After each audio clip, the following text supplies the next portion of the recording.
दोस्तों आगे आप डिबेट में सचिन पायलट को बजट पर गोदी मीडिया की धुलाई करते हुए देखेंगे। गोदी एंकर बजट की तारीफ करती नहीं थक रही थी और एक के बाद एक अच्छी बातें बजट की बताने की कोशिश कर रही थी। लेकिन सचिन पायलट भी कच्चे खिलाड़ी नहीं है। उन्होंने भी गोदी एंकर को शब्दों में फंसाकर बजट की सारी सच्चाई उसी के मुंह से निकलवा दी। अपने सवालों में फंसते हुए गोदी एंकर तिल मिलाने लगी, जिस पर सचिन पायलट ने गोदी को जम के लटाड़ कर उसकी बोलती बंद कर दी। दोस्तों वीडियो बहुत शानदार है, अंत तक देखिएगा, क्योंकि अंत में गोदी एंकर सचिन पायलट को उलझाते हुए ऐसा सवाल पूछ बैठी जिसका गोदी एंकर को बाद में पछतावा रहा। चलिए आपको आगे की डिबेट दिखाते हैं। सचिन पायलट साहब, विपक्ष की पहली मुखर आवाज जो आज हमारे इस मंच पर पहुंचे हैं। सर बहुत स्वागत आपका।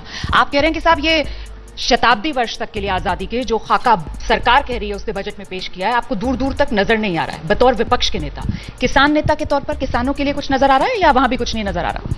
रुक, तेरे को बताते। देखिए, आपको याद होगा कि सरकार ने सत्ता में आने के बाद जो हमारी बहुत पुरानी एक पंचवर्षीय योजना थी उसको समाप्त कर दिया था। तो 5 ईयर प्लान आपने समाप्त कर दिया। अब आप 25 साल की दूरदृष्टि की बात कर रहे हैं, तो थोड़ा व्यवहारिक नहीं लगता है मेरे को। और बजट जो होता है हर साल आता है, और बजट सिर्फ एक स्टेटमेंट ऑफ अकाउंट्स नहीं है, खर्चा और आय की इनकम की स्टेटमेंट नहीं है। ये इंटेंट और नियत को दर्शाता है।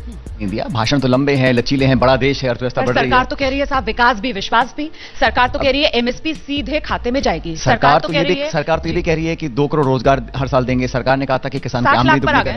अब पहले 2 करोड़ की बात कर रहे थे, अब 60 लाख की आ गए हैं। हकीकत यह कि बोलने और करने में अंतर है, नीति नियत में अंतर है, कथनी कहनी में अंतर है। और मैं कहता हूं कि महंगाई तो ये जो अंतर है जो आप गिना रहे हैं, इस अंतर की वजह से क्या पूर्वाग्रह से ग्रसित हो गया है विपक्ष? इस बजट को भी आप लोग सीधे 10 में से 0, 10 में से 0? बात नंबर देने की नहीं है। हम तो नंबर देने वाले कौन होते हैं? पब्लिक नंबर देगी। मैं ये कहना चाह रहा हूं आपको कि बजट एक अच्छा मौका था, क्योंकि पूर्ण बहुमत की सरकार है, जनता ने इनको चुना है।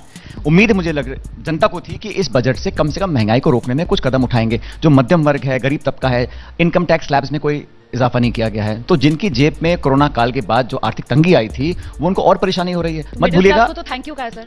अब ऐसा है, जब ये बजट आता है तो अधिकतर जो उद्योग वाले संगठन है वो 10 में से 11 नंबर देते हैं, क्योंकि उनको अपनी नौकरियां करनी है, उनको अपना बिजनेस चलाना है। हकीकत यह है कि 5 करोड़ लोग गरीबी रेखा के नीचे आ गए हैं, और जो 100 सबसे अमीर लोग थे उनके आमदनी में खरबों इजाफा हो गया। तो जो खाई है अमीर गरीब की वो लगातार बढ़ रही है, उसको एड्रेस नहीं किया गया है। पर सर जैसा कि आप खुद ही कह रहे हैं कि दुनिया भर में हुआ है, और आपने ये भी कहा कि देखिए हर चीज में बुराई करना भी ठीक नहीं है।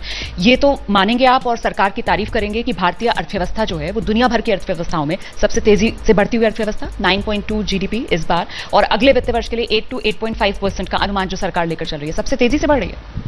ये वही बात है जैसे अभी तेल के दाम बढ़े थे ना, 110 पे पहुंच गए, फिर 10 रुपए कम कर दिए। बोला देखिए हम 10 रुपए कम कर दिए। अब आप जीडीपी 9 पॉइंट की बात कर रही हैं, लेकिन आप देखिए गिर कितना गया था, वहां से ऊपर उठ रहा है। और अर्थव्यवस्था अगर आप कंपेयर कर रहे हैं तो इतना बड़ा ये देश है, 130 करोड़ यहाँ रहते हैं लोग। तो आप कंपेयर करिए ना, चाइना के साथ कंपेयर करिए, आप बाकी देशों से कंपेयर करके अपनी पीठ थपथपा रहे हैं। And we have to be ambitious. हम ये बोले कि क्योंकि हमारी अर्थव्यवस्था, क्योंकि देखिए आप कुछ भी ना करिए, बजट बनाना बंद कर दीजिए, फिर भी ये देश की इकोनॉमी 6-7% बढ़ेगी, क्योंकि यहाँ पे बहुत बड़ा हमारा देश है, हर आदमी काम करता है, ऐसा नहीं है। तो हमें कंपेयर करना चाहिए अपने आप से, और फिर अपने कंपटीशन तरीके से। आप अमेरिका है, इंग्लैंड है, यूरोप, हर जगह इस कोरोना काल में लोगों ने डायरेक्ट लोगों की जेब में पैसा दिया है। आप डिस्पोजेबल इनकम घर की बढ़ाएंगे, गृहिणी की बढ़ाएंगे, तो वो खर्च किस पे करेगी? उदाहरण देता हूं आपको। आप किसी उद्योगपति को 1 करोड़ रुपया दे दीजिए, वो क्या करेंगे? वो दुनिया में जहां सबसे ज्यादा रिटर्न मिलेगा उसको 1 करोड़ को वहां लगाएंगे। आप किसान या किसी गृहिणी को 10,000 रुपए दे दीजिए, वो क्या करेंगे? उसका स्कूल की यूनिफॉर्म खरीदेंगे, चप्पल जूते खरीदेंगे, खाने की चीज खरीदेंगे, तो कंजम्पशन बढ़ेगा। इसलिए मैं कह रहा हूं गरीब और मध्यम वर्ग की जेब में पैसा आएगा, कंजम्पशन बढ़ेगा। इंडिया से डिमांड बेस्ड इकोनॉमी। तो यहीं पर तो सरकार कहती है ना कि साहब विपक्ष है वो दूरदर्शी है नहीं। ये जो बात आप लोग कहते हैं कि भाई सीधा जेब में पैसा क्यों नहीं पहुंचाया, अब वो सीधा जेब में अमेरिका ने पैसा पहुंचाया। बिल्कुल पहुंचाया। 4 दशक की सबसे ज्यादा महंगाई की मार अमेरिका झेल रहा है। आपको मालूम नहीं है, अमेरिका ने 1 या $1.5 ट्रिलियन लोगों को पैसा दिया है कैश, ताकि आप खर्च करिए। सर मध्यम वर्ग की क्योंकि आप बात कर रहे हैं, और जैसे कि सरकार ने मध्यम वर्ग के लिए थैंक यू तो कहा, तो एक सियासी थैंक यू बोला, सियासी गलियारे में। कौन सी सियासी गलियारे में? नहीं, कौन निर्मला सीतारमण ने बोला कि थैंक यू सो मच कि भाई टैक्स भर रहे हैं आप लोग, टैक्स पेयर्स हैं और योगदान कर रहे हैं। मैं अलग सवाल पूछ रही हूँ। सवाल मैं कह रही हूँ कि सियासी गलियारे में इस बात को लेकर चुटकी सी ली जा रही है कि साहब कांग्रेस के अंदर जो मिडिल क्लास हैं वो सचिन पायलट हो गए, कि सचिन पायलट जो है वो स्टार प्रचारकों की लिस्ट में उनका नाम है।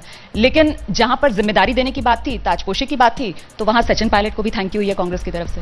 मुझे थैंक यू पार्टी, मेरे मतदाता, मेरे समर्थक, हमारे वर्कर सब लोग कहते हैं, और मैं उसका बहुत एहसानमंद हूं।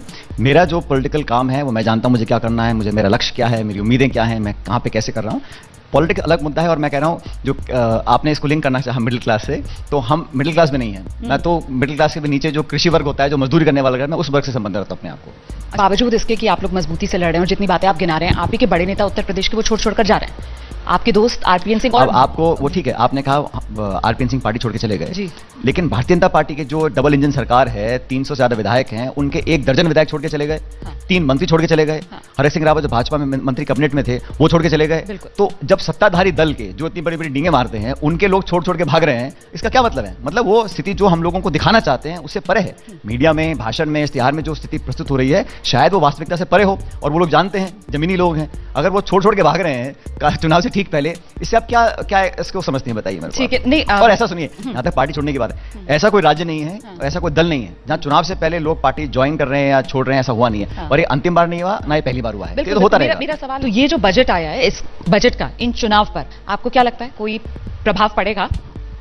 कुछ खास नहीं, क्योंकि बजट जो है अब एक इवेंट हो गया है। 1.5-2 घंटे का भाषण होगा, कुछ चर्चाएं होंगी, विरोध करेंगे, विपक्ष लेंगे, लेकिन जो लोगों की जिंदगी का स्तर है, जो उनके आम जीवन में जो उनको दिक्कतें पेश होती हैं, उसमें बहुत ज्यादा राहत उनको मिली ऐसा मुझे लगता नहीं है। इसलिए इसका कोई बहुत ज्यादा फर्क पड़ने वाला नहीं है। लोग सब जानते हैं वोट किसको देनी है। एक जब बजट की आलोचना विपक्ष की तरफ से की जा रही है, तो सत्ता पक्ष की तरफ से कहा जा रहा है कि साहब ये पूछना चाहिए पलटकर विपक्ष से कि अगर आप होते और ये सदी की सबसे बड़ी महामारी वाली आपदा से देश गुजर रहा होता, तो फिर आप क्या कर देते? और मैं बताता हूं मैं क्या नहीं करता। इन्होंने हेल्थ का बजट कम कर दिया, कृषि का बजट कम हुआ है, नरेगा का बजट कम हुआ है। हम ये कोशिश करते हैं, अगर मुझे मौका मिलता तो बाकी चीजें हम बात 2-4 साल के बाद भी कर सकते हैं। आज जरूरत ये थी कि जो लोग गरीबी से जूझ रहे हैं, जो लोग मजदूरी कर रहे हैं, जो 2 बीघे किसान खेती कर रहा है, उसकी मदद के लिए हम क्या कर सकते हैं। मैं कृषि के उपकरण पर जीएसटी नहीं लगाता, मैं एमएसपी के लिए जो हमने 2,36,000 करोड़ रुपए खर्च किया उसको बढ़ाता, मैं गृहिणियों की जेब में पैसा डालता ताकि वो महंगाई से अपना सामना कर सकें। कोशिश, इंटेंशन होती है। देखिए, आप बजट तो ऐसा है, आंकड़े आप ऐसे पढ़ लीजिए, वैसे पढ़ लीजिए उसको, लेकिन आपकी इंटेंशन क्या है? आप आउटरीच किसको कर रहे हैं? आप मरहम किस पे लगाना चाहते हैं? आप बड़े बड़े उद्योगपतियों का लाखों करोड़ कर्जा माफ करना चाहते हैं, या आप किसानों को कर्जा माफ करना चाहते हैं? ये नीति निर्माण तो पार्टी के अंदर होता है, सरकार के अंदर होता है। हम लोग ये चाहते थे कि इस बजट से बहुत कुछ किया जा सकता था। मुझे लगता है उस उम्मीद पर पूरा